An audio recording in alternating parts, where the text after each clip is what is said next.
I wasn't looking for giants when I first started researching Siberian logging operations. My focus was much simpler. I was studying labor practices in pre-Soviet Russia, work crews, logging camps, and the massive industrial extraction that fueled the expansion of the Russian Empire. It was standard historical research, the kind that usually ends up as tables of production quotas, workforce statistics, and transportation records. The kind of work historians compile, document, and quietly move on from. But then I found the photographs, not drawings, not folklore illustrations, not exaggerated stories passed around campfires by trappers and explorers. Photographs, actual photographic evidence dating from the 1880s through the early 1900s. Images taken in the forests of Siberia showing logging crews standing beside enormous stacks of timber. At first glance, everything about the images looked ordinary. Men dressed in heavy winter gear, axes and saws in their hands, snow packed beneath their boots. But in many of these photographs, standing among the crews, were individuals of impossible scale, men towering over the others. Their proportions were so dramatic that my first instinct was to assume the images were simply tricks of perspective. But the more closely I examined them, the less that explanation made sense. The depth of field was consistent across every figure. Snow patterns matched. Shadows fell correctly across the ground and across the bodies of the workers. These photographs were taken decades before sophisticated photo manipulation existed, and that's when the official explanations started to fall apart. The deeper I went into the archives, the more images appeared. Glass plate negatives preserved in Russian imperial archives, album prints from French scientific expeditions, gelatin, silver photographs showing men, mostly men, though occasionally women as well, standing 9, 10, sometimes 11 feet tall in the frozen Siberian landscape. These weren't isolated anomalies. They weren't single medical curiosities documented for scientific study. Entire groups appeared in the photographs, multiple individuals in the same frame, sometimes 3 or 4 giants standing among a crew of 20 normal-sized workers. The Russian state archives contain dozens of these images. The French National Library holds collections from scientific expeditions that mention them only briefly, describing them simply as local workers of unusual stature before moving on to other observations. Swedish logging companies operating in the region kept meticulous records of their crews, often accompanied by photographs. And in those images, the same pattern appears again and again, individuals towering over their colleagues, wearing the same clothing, holding the same tools, performing the same labor. Always the same pattern. Documented, catalogued, but never investigated. No one asked why. Why were so many of these individuals concentrated in Siberian logging operations? Why do the photographs cluster almost entirely between 1870 and 1910, only to disappear suddenly afterward? Why do expedition journals describe these workers not as curiosities, but as valuable laborers, stronger, more capable, specifically recruited for the most physically demanding work? And here's the detail that makes the images impossible to dismiss. These giants aren't posing for spectacle. They're working. Mid-task, photographs show them operating massive crosscut saws, moving logs, standing in formation with their crews during routine documentation. The photographers weren't trying to highlight anything unusual. They were simply recording everyday logging operations. The giants were just there, ordinary enough that no explanation was considered necessary. Once you notice the pattern, the evidence begins to multiply. I started looking at the logging equipment itself. 2-man crosscut saws recovered from Siberian operations measure 12 to 16 feet in length, far larger than comparable saws used in American or European logging at the time.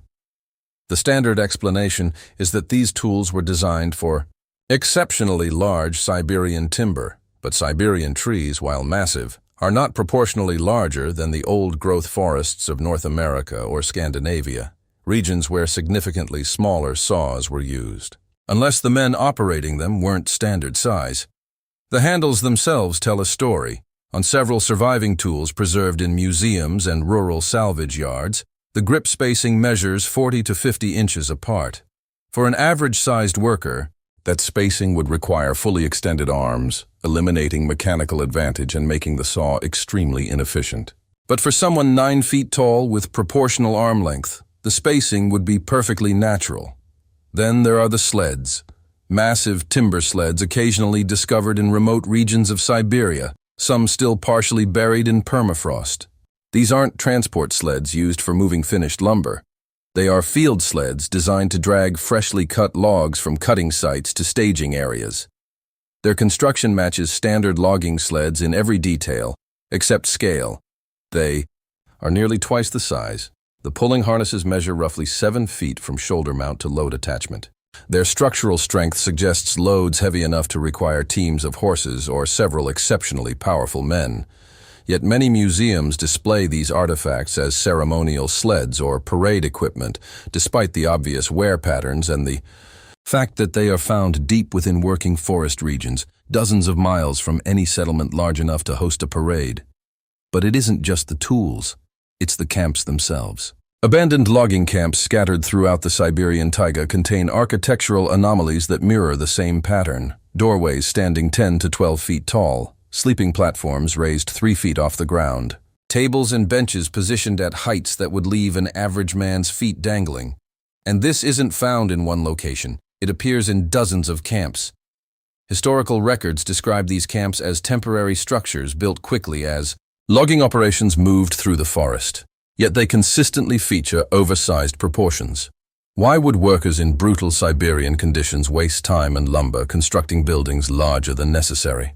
Unless they weren't larger than necessary for the people using them. The photographic evidence becomes even more difficult to ignore when examined systematically. Again and again, the same configuration appears. A work crew lined up for documentation, 10, 15, sometimes 20 men, and among them towering figures rising 3 or 4 feet above the others, not standing on stumps, not positioned on uneven ground, standing on the same snow-packed earth as everyone else, wearing the same coats, the same fur hats, the same heavy boots. They weren't supervisors or visiting dignitaries dressed differently. They were workers. The only difference was scale and their hands. In high-quality photographs, you can see them clearly, gripping axe handles, resting on saw frames, sometimes placed casually on the shoulders of smaller co-workers, hands the size of dinner plates, not swollen or diseased, perfectly proportional. Just larger. What makes these images so unsettling is their complete lack of spectacle. These aren't circus advertisements or medical exhibits. They are workplace photographs, the visual equivalent of a time card, and the giants are simply part of the crew. Then, suddenly, the records stop. After roughly 1912, the photographs disappear. The expedition journals stop mentioning unusually tall workers. Logging company rosters cease describing crew members of extraordinary stature. Glass plate negatives documenting daily operations begin showing only normal-sized men. The logging continues. The forests are still harvested. But the giants vanish from the historical record. Not gradually. Abruptly. As if someone decided they were no longer appropriate to document. And that raises the question that still lingers today. Not whether the photographs exist. They do. The real question is why they were forgotten. 19th century archival enigma.